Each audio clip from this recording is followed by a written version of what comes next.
Your wife has more than one boyfriend, sir, and I've seen them all.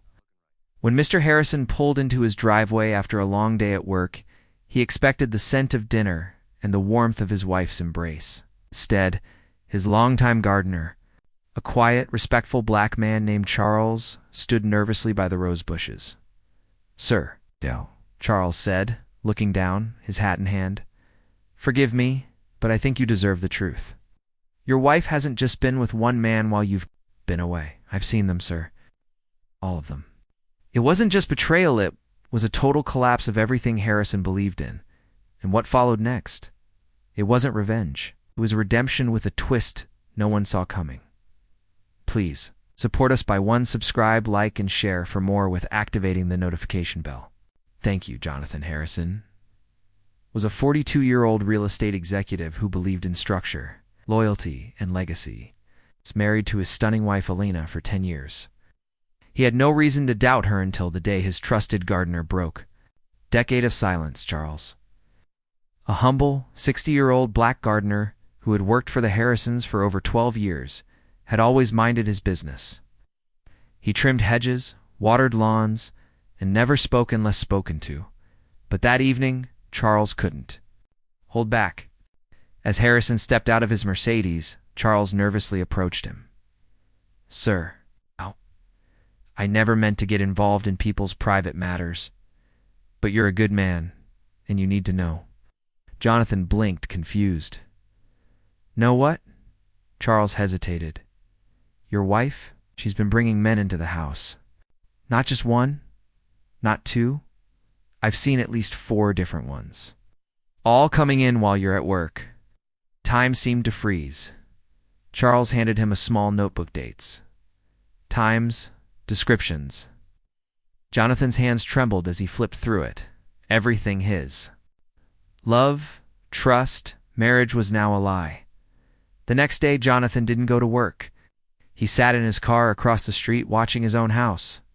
At 10:42 a.m., a man in a gym tracksuit rang the bell. Alina answered, kissed him, and pulled him inside. Later, another man, a sharply dressed gentleman, walked in. They left together an hour later. Jonathan followed them to a private spa 2 towns over.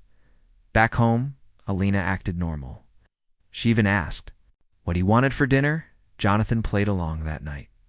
He quietly installed hidden cameras, checked her phone records, and created a folder labeled evidence. Within a week, he had footage of 5 different men visiting Alina. Each had a pet name. Each thought they were exclusive. Charles, ever loyal, provided more information. "She tells each one you're always working, that you don't care, that you left her emotionally." Jonathan didn't cry. He didn't scream. He planned. Because some betrayals demand more. Then confrontation, they demand clarity. Jonathan hired a private investigator. The woman detective Lauren Graves was ruthless with facts and emotionless with evidence. Every lie Alina told, she tracked it. Hotel rooms, weekend getaways. One man had even met her fake sister. Another had given her an engagement ring. Jonathan's heart broke when he saw a video of her laughing in a robe on a beach trip with one of them. She wore the same necklace Jonathan had given her for their 7th anniversary. One of the lovers, a man named Trevor, was barely 25. Another, Oscar, was nearly 60. One was married himself. Another had a criminal record. Lauren presented the report. "Your wife is living 5 lives. None of them include you." Jonathan asked, "Why would someone do this?" Lauren shrugged. "Because they can, till someone stops them." That night, Jonathan called Charles to his study. "You were the only one who told me the truth," he said. "Now, I need your help for one last thing." Jonathan threw a grand party, a garden celebration, in Alina's honor. "You've been such a light in my life," he told her with a smile. Alina, excited and flattered, dressed like a queen. She had no idea what was coming, but Charles did. And so did Detective Graves. Each of Alina's lovers received a personalized invitation framed as a private moment with her. They all showed up, one by one. At first confused and outraged. "Wait, you're a cousin. She told me her husband died. She said she was my fiancé. Tension erupted. Alina tried to calm them, but Jonathan stepped forward with a projector screen. The footage played. Doorbell cams. Bedroom mics. Whispered lies, screams, kisses. The crowd gasped. Lena's mask shattered. She cried, begged, denied. Lied again. But then Charles stepped forward.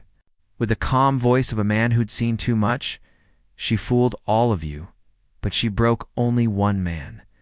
And Jonathan whispered, no, she broke herself. Jonathan filed for divorce, publicly, cleanly. No alimony. No assets. He moved out.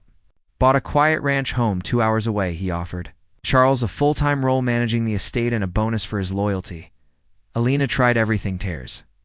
Threats, manipulation, but her lovers had vanished. Her online image was shattered. Meanwhile, Jonathan documented his journey. What happens after you lose everything? His blog went viral. People from all walks of life followed his healing, his rebuilding, and his eventual peace. Months later, at a local community center fundraiser, he met someone new, a woman named Olivia, school principal who had been cheated on too. They didn't bond over pain, but through honesty. Charles remained his friend, not just an employee, but a man who stood tall when truth mattered most. And Jonathan's final blog entry read, sometimes angels don't wear wings, they wear work gloves and hold pruning shears. Thank you, Charles, for showing me what real loyalty looks like. Sometimes it's not the betrayal that hurts the most, it's the silence that allows it. But one honest voice can change everything. If you ever feel lost in lies, look for the one person still brave enough to tell you the truth. Like, share, and subscribe for more powerful stories of truth, strength, and redemption.